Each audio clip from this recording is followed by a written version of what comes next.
Okay. All right, everyone. Good morning, good afternoon to the middle of September already. We are entering spooky season, which is super fun.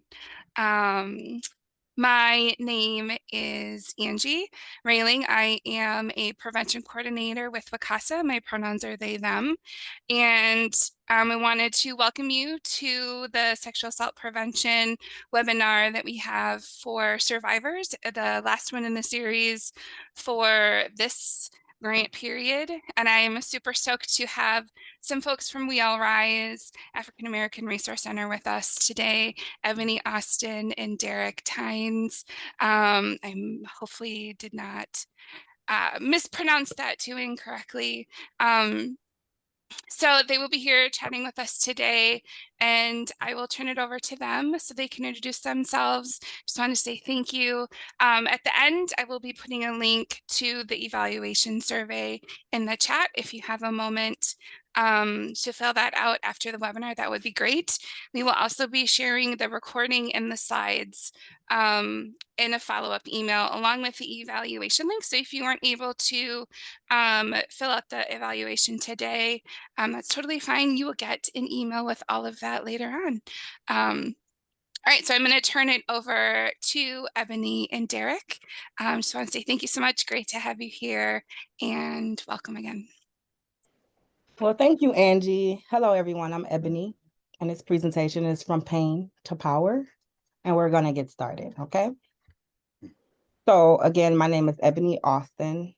I am currently in Green Bay, Wisconsin. I was born and raised in Milwaukee. My birthday is August 5th, 1989.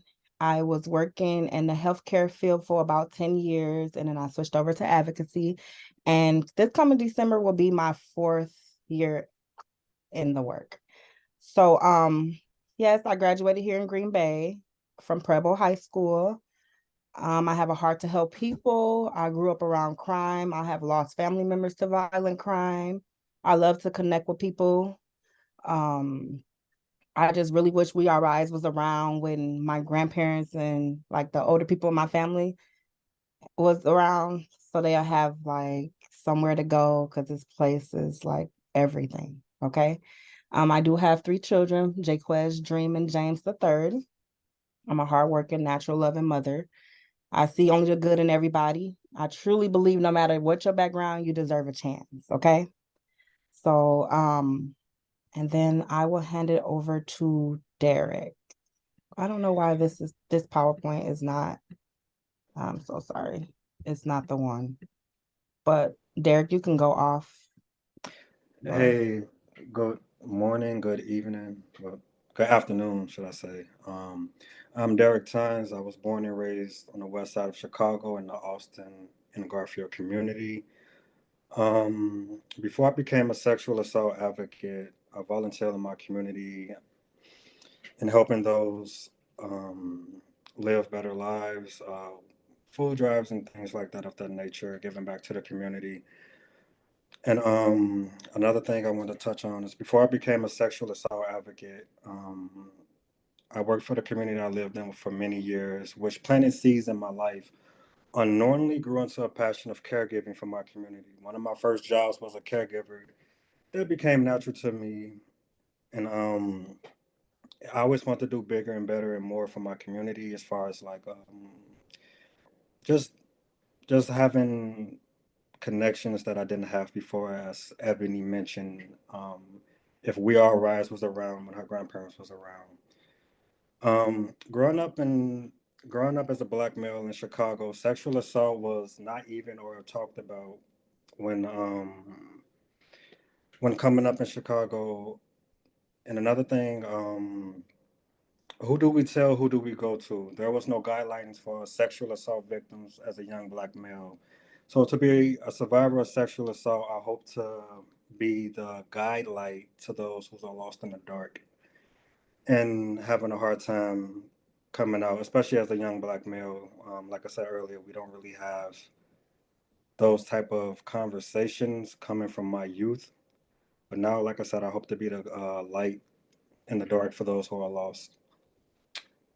And yeah, so how you doing, everybody? Yeah. So we're going to talk about the impact on the Black community. There were 6 that I came about that was like last updated in 2021 was the last update. And the first one was prevalence. It is estimated that around 1 in 3 women and 1 in 6 men have experienced some form of sexual assault in their lifetime. Reporting. A significant number of sexual assaults go unreported to law enforcement. The expect percentage of unreported cases varies between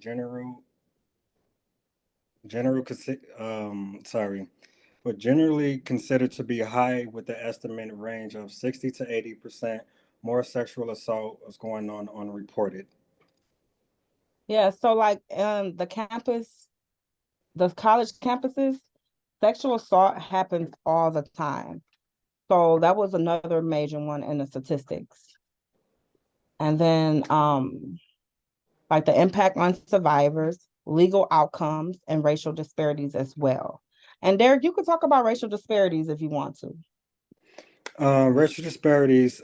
Um, there are racial disparities in sexual assault reporting, prosecution, and customs.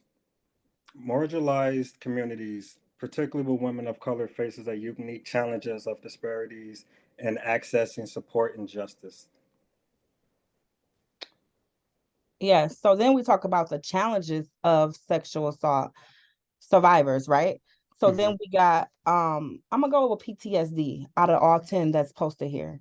PTSD of a sexual assault stress disorder is post-traumatic stress disorder. Many survivors develop PTSD, which can lead into flashbacks, nightmares, and severe anxiety. So then I might just pick trust issues because that's a big thing with traumatic events as well. And it build trust. To build trust in relationships can be challenging due to trauma. It can affect both personal and romantic connection, right? So then I guess Yeah. Derek, you can pick a couple out of the challenges. Okay, Ebony. The two I pick will be self-esteem and self-worth, and the other one would be sexual dysfunction. Okay. Okay, and with self-esteem and self-worth, survivors may struggle with self-esteem issues in the sense of diminished self-worth. So, and like I said, the second one I picked would be sexual dysfunction. Sexual dysfunction, estimated esteem issues. I'm sorry. I need my glasses. Sexual dysfunction is sexual assault that can lead to difficulties with intimacy and sexual functions. So, like, example that I have was when I was like younger,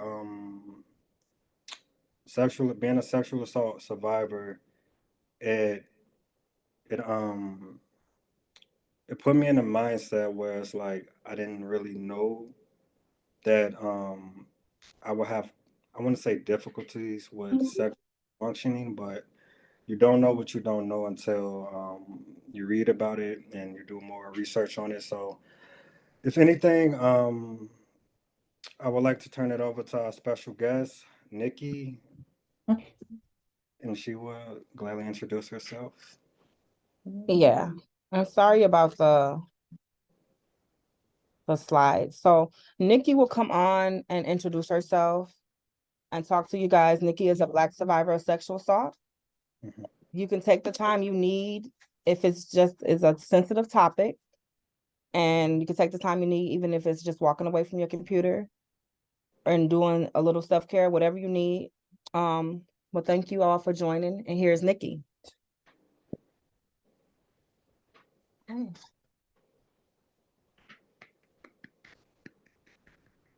Things that see about yeah, that's let me get that down. Hey, Nikki, how you doing? Hey, how are you? I'm well. Hey, y'all. I'm Lamecia Palmer, but I like to be called Nikki. Let me get my paper set up here. I'm gonna take a couple of deep breaths because I'm a little nervous. Okay, well, thank you for allowing me to use this platform to share my story. This is something I've dreamed of my entire life, but never found the outlet to do so. I appreciate everyone who considered me and trusted me to do so. I was born to Rosalind Fagan and Charles Jones. I'm the only girl on both sides of my parents. I have two brothers on my mom's side and three on my dad's side. I lived with my mom pretty much my entire adolescence life. I can't remember no good times of my childhood, just a lot of the trauma. Life be life, you know. My mom leaving me and my brother coming into my grandparents' room that is now deceased and rubbing all over my skin. All I can remember, just laying there thinking, why do people have to touch on me? I'm only 7. The emotions I felt at a young age is different from all the kids because nobody else is talking like me nor acting like me. I'm so sexual. Why is this feeling here? I got to visit my dad's family all the time, so I wasn't just around just the kids in my neighborhood. I also had other kids to visit in other neighborhoods. And at the age of 7, I even rode the bus alone just to escape maybe 40 blocks alone. As time goes on, I'm either up all night scratching his burns or back or for food or just going to the bathroom to suck on his penis. So my middle brother didn't have to be harmed. That is what I used to do. This isn't even half of the trauma that went on at 74th and Aberdeen with such a small community that I'm still connected with, that I've never ever shared the story with them. And they would never even believe it. I'm finally able to go visit my family. It's been a while. I'm talking to one of my cousins, which is one of my favorite cousins. Right now, we don't even talk anymore. I finally built up the courage to tell someone what was happening. And apparently she told her mom, which they shared with everyone. We lived in a 2-flat building on my dad's side. The emotions I felt after telling her, as I remember, oh gosh, I am going to get fucked up by this man. Within days, we were at the hospital visiting there, looking at my vagina and my butt area, people in and out the visit room. I can remember looking at my auntie face when they told her that I had been sexually assaulted, and I didn't think she believed me. Now I know why she cried so hard and had that look on her face. She was just like me. Her brother assaulted her throughout her adolescence also. 39 years later, I can still hear the gasp she took when they said that I could no longer be in that residence. I spent days sad thinking I'm away from the people I love who harm me, but it's all my fault. Why do I feel guilty like I did something wrong? My auntie kept me at the house for as long as she could. And she said all I did was cry and beg to go home. I used to spend days smelling my mother's shirt because even though I was harmed there, I still wanted the same people who harmed me. My mom did go to jail for a day for not protecting her child. And my brother went to the ID home for 11 months. So my auntie let me go back because she didn't know what else to do. I really think that if some kids come to you and tell you that someone is harming them, please believe them and please don't send them back. Just don't do that. So I arrived back and now I'm being sexually assaulted by my own brother's friends and his father. And my mom's friend also sexually assaulted me too when I ran away. And I remember back in the old days, they had put plastic over their couches to protect them, I guess. And I was stuck to the plastic of the couch, and I remember waking up and he was having anal sex with me.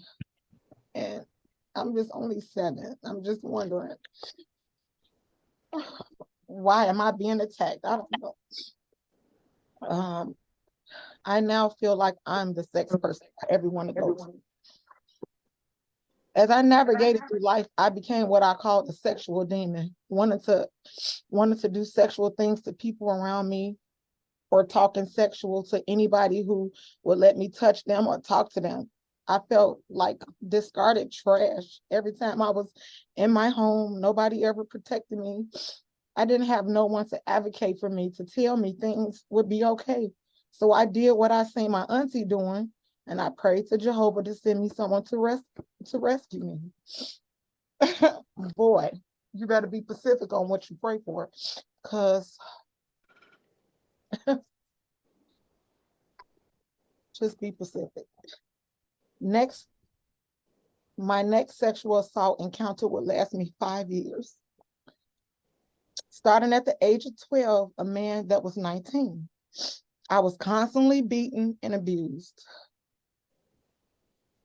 I was beaten up so much that I just wished he would just kill me and get it over with. But I didn't want to leave my kids, so I just endured it. Then I became a mother. I thought it would stop the beatings, but they got worse. I was locked in my home and left for days, just me and my baby, so we read books and played like sisters. One night I was assaulted and beaten so bad, I was hit with a gun. I was hung out the window. I got alcohol poured in my eyes. I was held under the water until I said the right things. I got my hair shaved off. I got my neck skin burned off. That day was like the worst.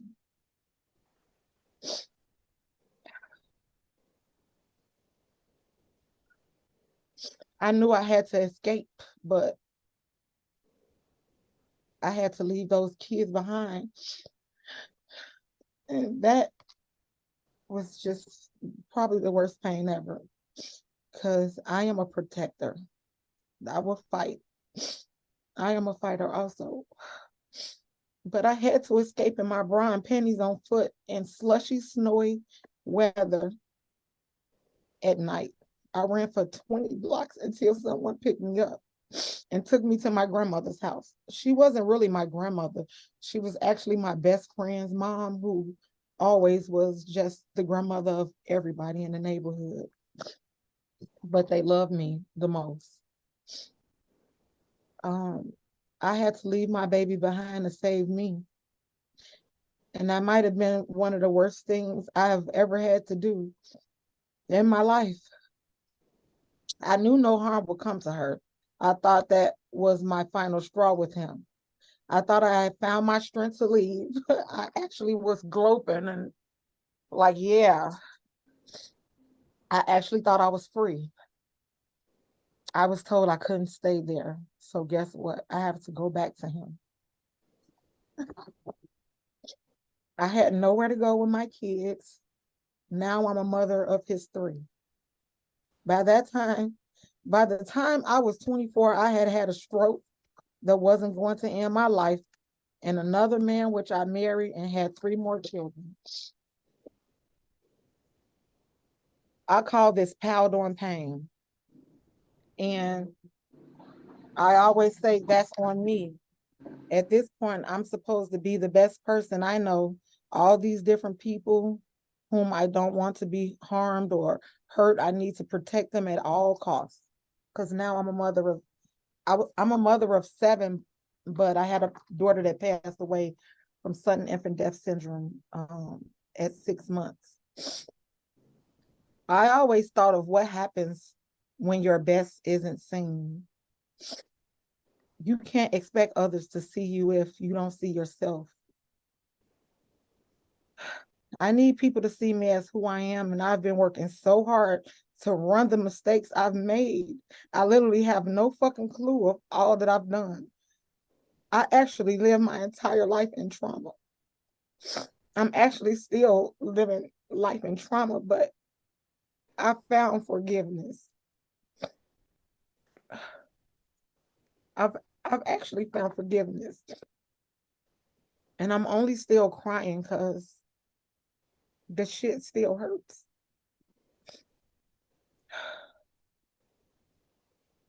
I don't know what I'm doing, but I can't give up. And I always told myself that I haven't suffered enough. Jeez. Um, everything that I've learned, because I've been forced to learn. What's going on inside of me is what I've been dealing with my entire life. This shit happened to change my life forever. I'm always thinking, damn, give me a break. I don't deserve this. Have you ever been so victimized and you still have to love the people who victimized you? That's a whole nother level of power and pain.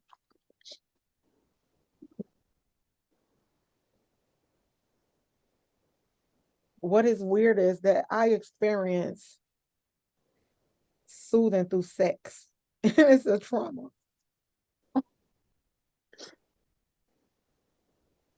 And it's meaning I've had many meaningless sex partners.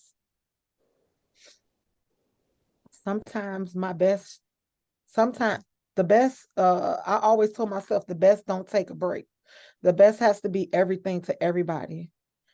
Today I wouldn't be who I am if I wouldn't stayed. Today I wouldn't be who I am if I would have stayed bound and chained up in pain and unforgiveness. All of the things that I was going through was a distraction that I had to stop and listen to that inner voice that carried me all these years, that I now listen to all the time. Every time it pops up, I listen. At an early age, I was already developing skills of understanding pain and forgiveness for all the trauma that I had endured. I was experiencing while I'm living in the trauma and still unhealed and imperfect. If I trust myself today at 46 years old, it's yielded me into a position of pain to my powers. It's not easy, but I've separated myself from people within the last year. That's what I've been doing, is I've separated myself from everyone so that I could figure out this pain and the trauma that I'm in, because it is still so triggering. I am not defined by my natural DNA. I'm not defined by those people that inflicted all of this trauma on me. So they can have their DNA. Faith has built everything inside of me because I believe in myself. I used to didn't. Yes, this happened to me, but it's evidence that I've taken my power back.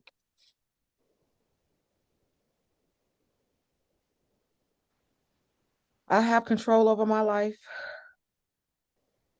I don't care how long it has taken me or how it looks to anyone. What the enemy thought they would do is use their power of my childhood while I buried the person who did that to me, or take care of the very person who was sent to protect me and care for me. I found forgiveness in knowing I was a great mother and a great protector, seeking for better, making sure my children never use never use those words of who would save them. What I found, even at 46 years old, I've never had a healthy relationship with my mom because she still lives in her trauma. No one has ever been my saving grace. All of the things that I went through while living in my trauma, I was being adversely affected by what I had been living through. I've I've had to bury the person who inflicted this pain on me. I've had to take care of the people who didn't protect me. Forgiveness has been the only relief for my moving forward from my trauma. And I just want to thank We All Rise because this place um, is designed for people like me. And if you don't utilize this place, shame on you, because you will not get better. The people here is sworn to protect anything that you say, anything that happens, and that is good. You don't find places like that. I've been living in many places where I've walked in and seen people sharing my story. So I feel like I just want to say thank you to We Are Rise, and thank you to Ebony for having me. Thank you guys for listening to me. And that is just part of my story. I had to write this while working and also write this while taking care of my mom, who never took care of me, but I forgive her. Life is about forgiving. You have to forgive people so that you can live. The forgiveness is not for them. It is for yourself. If y'all want to ask me questions, you can, or I don't see people, but You can write it in the chat. oh. We can do some Q&A if anybody have any specific questions for the Black survivor of sexual assault. I don't really have a question, but I do want to thank you for your boldness and your fearlessness of being here. It's obvious that that took a lot out of you, and I'm not trying to be your mama or anything like that, but go drink some water. I am. You need to replenish yourself, all the tears that you've cried and all the freedom and all of that took place. You need to get a little drink of water to replenish yourself. Thank you. Okay. Thank you. I can't raise my hand or anything. Can you guys hear me? Yes. But my name is Lamika Cheney. Nikki, I just want to also add that you are a great friend. And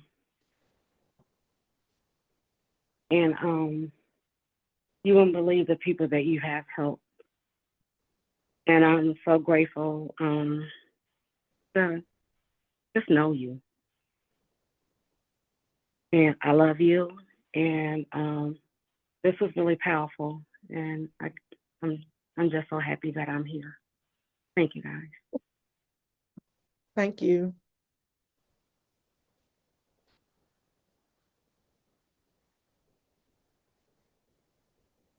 Anybody else?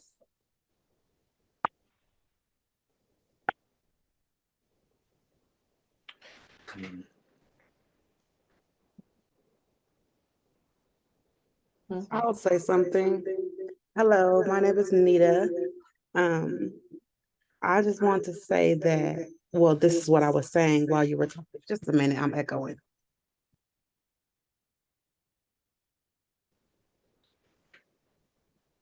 Um,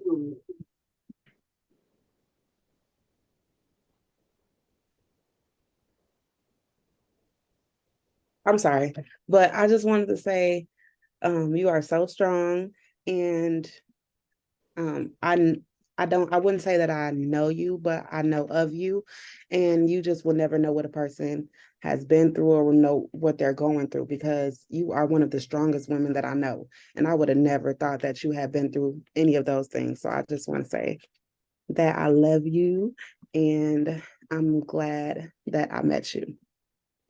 Oh, Thank you for being here. you.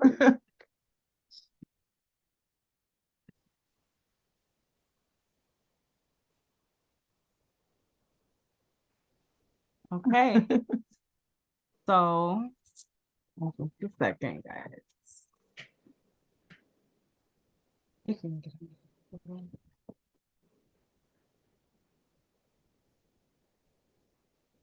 Anybody have any more questions? You also can write them in a chat.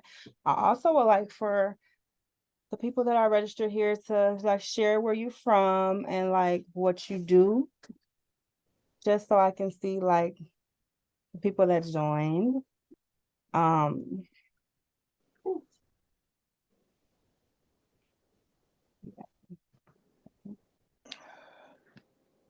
will give out like more information on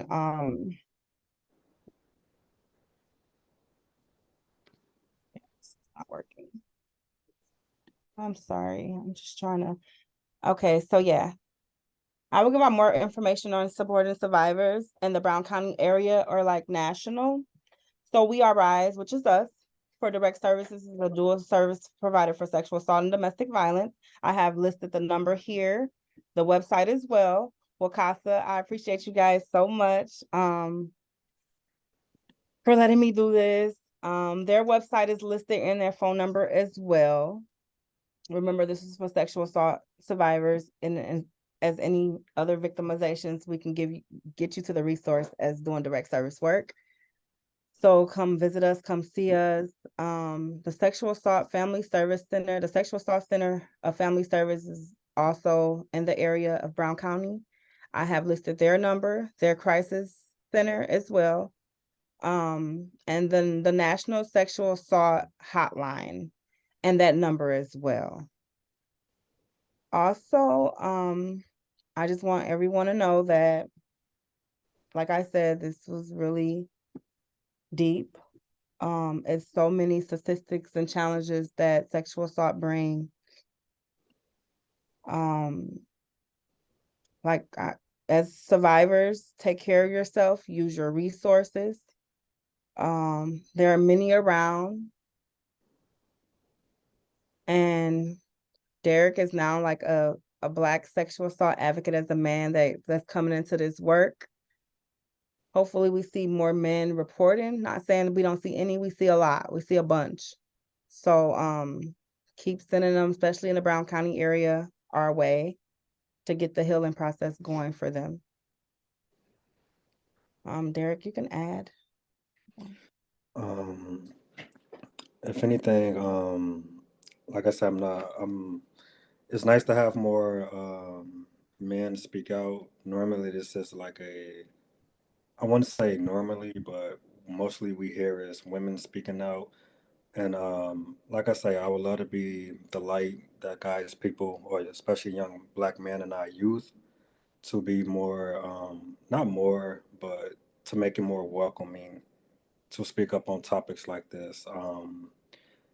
Amazing story, as far as for Nikki, telling us her journey and the journey she's been down. Me personally, like Nita said, I never expected nothing like that to come from somebody who speaks so strongly, who has a positive attitude, who's caring, family oriented, to go through certain um, things like that and still stand strong. I have to applaud it. But on a sad note, like I say, I'm Derek Tynes. I'm the sexual assault advocate. I'll be working with Ebony and just learning how to make it easier for people to live and gather strength from places that we really didn't know that we have. So, but yeah, pretty much, I'll be here. Yeah, and we appreciate that, Derek. No problem. So yeah, I can go off listing. If you want to go back to the challenges slide, please. Yeah, the other one. I can go back to the, yep, the other one. Next, I think it's 7. Yeah, because like on the Black community, these challenges are very, very real. Like, as doing my research, there's not a lot of jail time that happened to the perpetrators.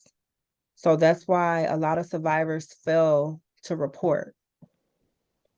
So, which is a big barrier to the community, because then it's so many perpetrators getting sex, they getting these offenses, or they getting charged with these crimes, but it's not really going anywhere, and they back on the street, and the survivor is stuck with the trauma for life. I mean, We Are Rise and other places are put in place to help on this healing journey. But like Nikki said, she's here. She's in the process of healing. But trauma is obviously still there, you know? So it's almost like at 46, will it ever go away? you know? So you think about like how they carry this trauma, how they fade out this trauma to get through day-to-day life. Because at the end of the day, she still have to work, take care of household, and still live with this trauma.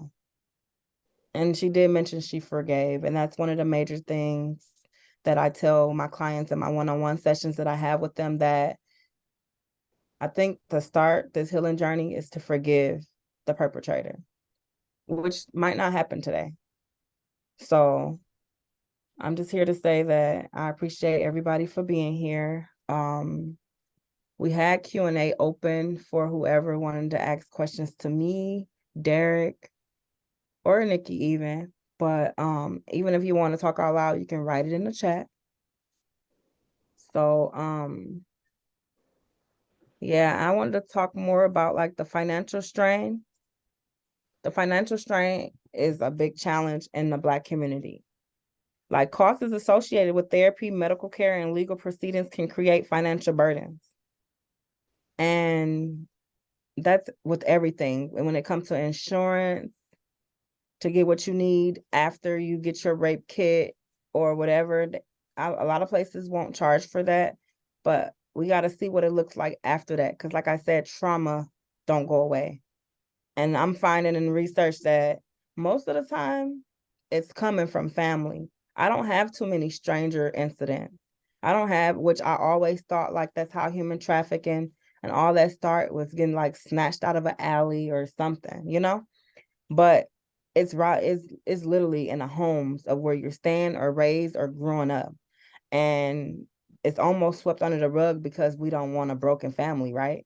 So it's almost impossible for us to figure out like how to get away with all that's going on. So I say this to say like Nikki didn't escape right away, but it came across her mind, and today she's here.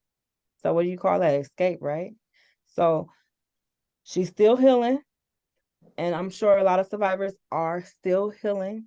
But then the emotional trauma that comes from that is survivors often experience intense emotional distress, including shame, guilt, fear, anger. Like all that stuff just don't go away. It's still within. So even if it's something simple as the smell that triggers, the song that triggers, it still stands in a survivor that their trauma, it's somewhere around. So like being in this part of the work, I feel like I'm very careful. I'm very, very careful with like how my office look, what the smells look like. I like candles all the time. Make sure it's warm and welcoming, because I'm a healer. So I'm trying to heal every survivor that walked through my door. And not to toot my horn a little bit, but I think I'm doing a good job at it. So yeah, let me look at the questions. I see stuff coming in. I have one more thing to add, too. This is Lamika. Thank you, Hey. Nessie. I'm on vacation, so what I just had to attend this powerful meeting. But I do want to say I agree with you, Ebony. Mental health is rapid. I like to go different places and see different things and identify with the marginalized communities in those areas. And I just want to say mental health is rapid. One thing about We Are Rise, I'm I can't put it in words how being a part of this team has helped me and has helped others. We do have a licensed psychologist, free mental health services, because as you see with Nikki saying what she's been through, she wouldn't have been able to do that, with some therapy. So I just wanted to say that, and that's it. But thank you guys.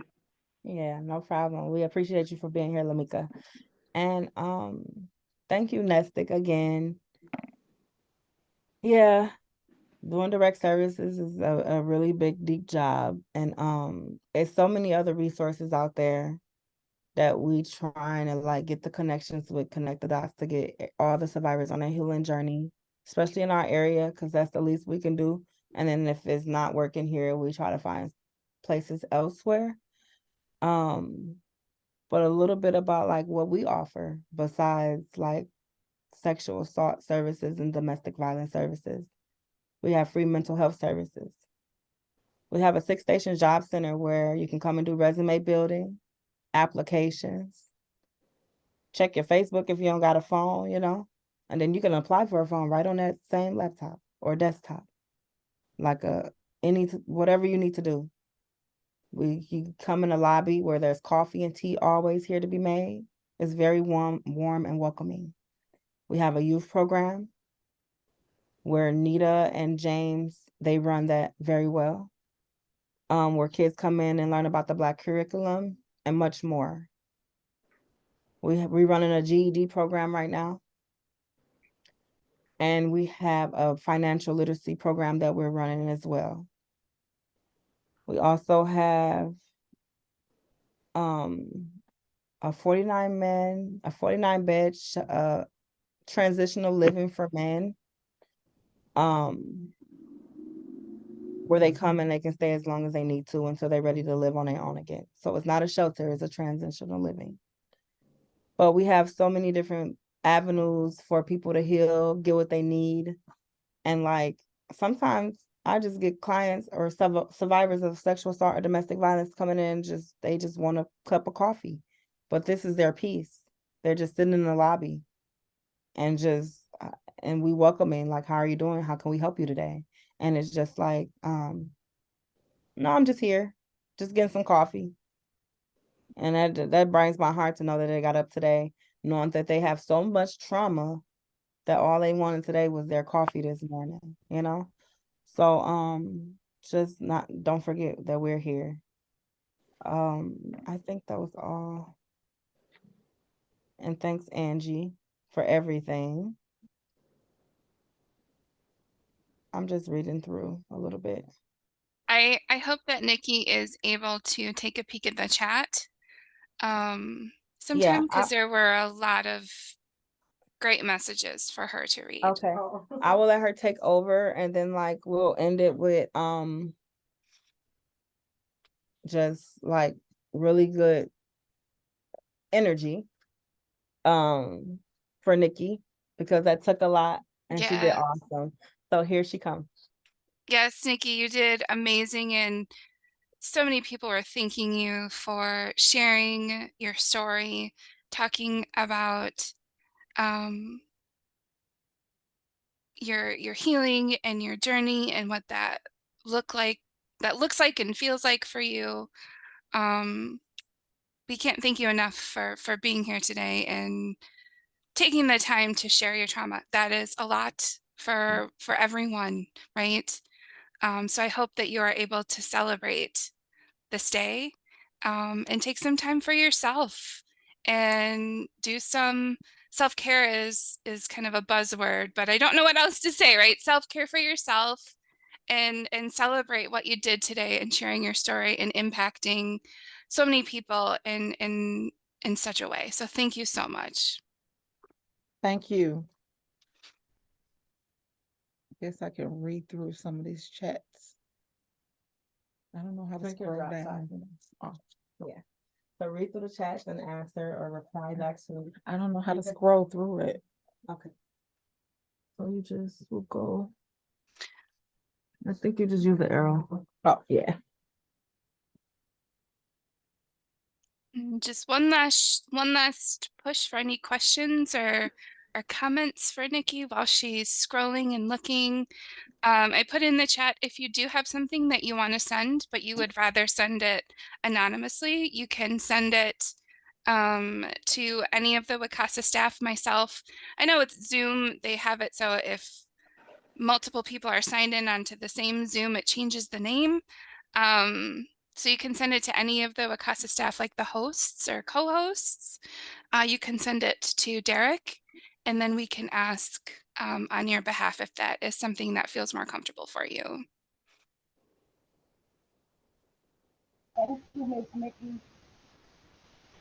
You're welcome. Love you. Love you too.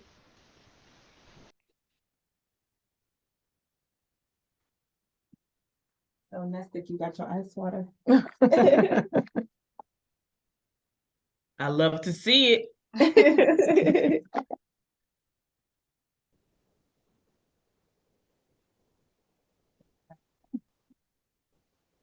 All right. Are there any questions for Derek? Are there any questions for Ebony? Just some more love in the chat.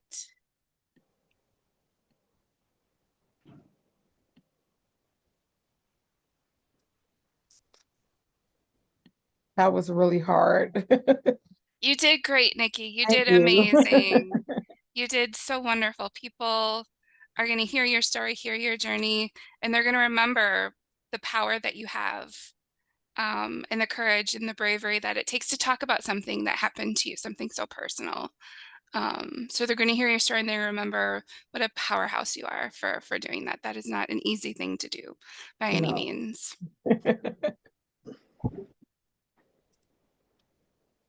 Is this your first time speaking publicly? Ever in my entire life. Wow. Wow. And she Yes. did amazing. You did amazing. You did fabulous. You did wonderful. Yes, round of applause. I think it's a testament to how important advocacy services are in the community, right? We're a place where people can go have someone advocate with them along their healing journey. And while knowing where the services are in your community and understanding how to work with folks who are working through trauma is so incredibly important. And agencies like We All Rise and other culturally specific programs are so incredible. And such a need in the community for survivors, for those who are most impacted by issues. So I'm very thankful to have worked with We All Rise personally on this webinar. Y'all are fantastic folks. You are doing amazing work in the community. I'll put your contact information back up there. Just thank you so much for everything that you're doing for survivors and the transitional housing, having so many beds. That's incredible. That is huge. Yes, it is called All Seasons. And it is located at 430 Clay Street. I think it's Soft what is And that place? 430 South Clay. And yeah, that is important for men to have somewhere to go also. Because women is, I don't want to say women is always giving some things, but we are, we do have a lot of things in the community for us. And men do go unserved in our community.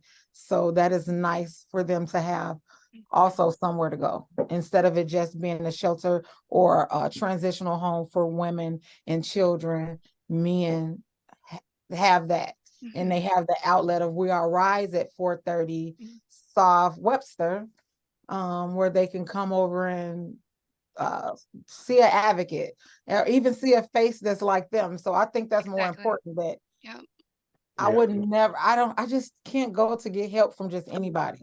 I like to get help from people that know where I've been and really know like how I live. And it's nice to see faces like my own. So I am happy to have We All Rise. Before I started working, I used to come here every single day. Not volunteering, but just here to just show my face to let people know that tomorrow will be okay. If you can make it through, you're gonna have a better day tomorrow. And yes, and not to mention at We All Rise. I'm sorry, this is Lamika. Not to mention that We All Rise. We also have social worker Tanya Londo.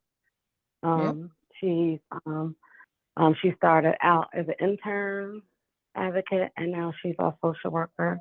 So I'm proud of her for that. Devin Tennant, he's the shelter manager over there, over transitional living. He's been with We All Rise, started out as an advocate as well. We have Charles Caston. He is the head of the GED team. All these free services we offer, all these wonderful advocates. Just come in. We have our support group, Man's on the Rise, King's on the Rise, Healing Holistically group ran by Ebony, Queens on the Rise ran by me, and we're rebuilding some curriculum with that. So I just love We it also here. have And- Granny. Oh yes, not to mention Granny. So Granny, have her. Granny is head of our Karen closet. Granny is Granny.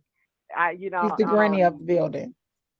Yeah, Granny cooks, and Granny is the true Granny of We Are Rise. And Yeah. she's my real granny. I mean, yes, Ebony's real Granny. Tell each other all the time that I was picked. She was by blood, but that's okay. I let her have it.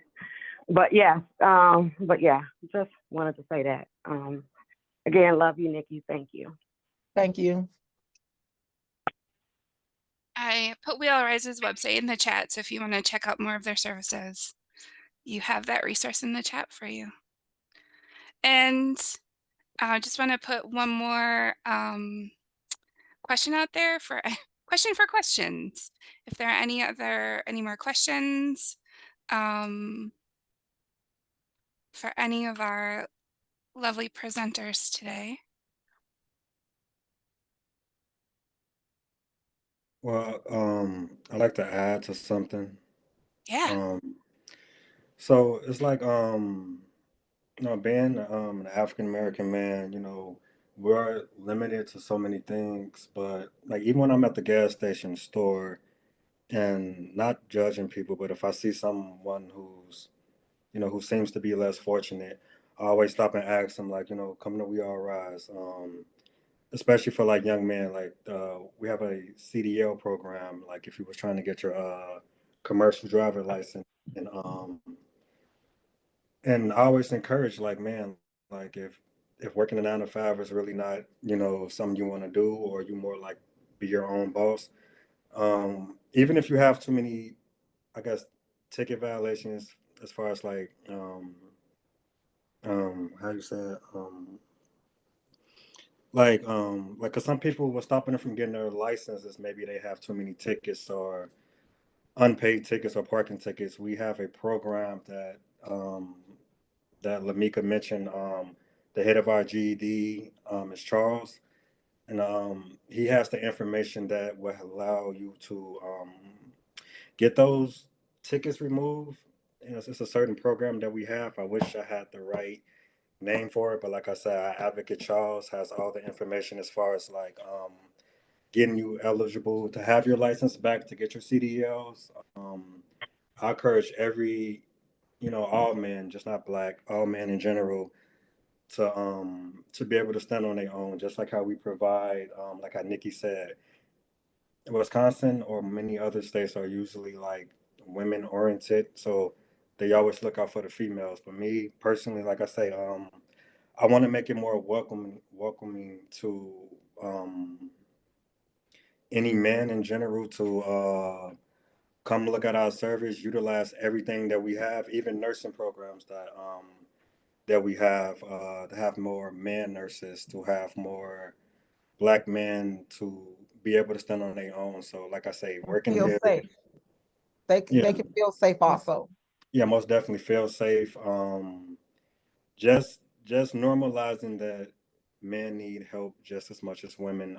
It's not a sex thing, but like I said, we more look out to prioritize to look after females with women and children, but who will speak up for the man? So that's why I'm glad that We All Rise. We have certain opportunities for young black men to get off the streets if they have no guidance, or like Ebony said, just to come in, get a cup of coffee, knowing that they're here and not somewhere else being rejected. So, you know. I think And what you also Rochelle Norris no Rochelle good. Norris is also a DV advocate there as well. She works with Charles to support, not that you have to go to Charles if you're a male, or or vice versa. She's also part of the team as well. Sorry about that. Oh Our no. girl, Rochelle.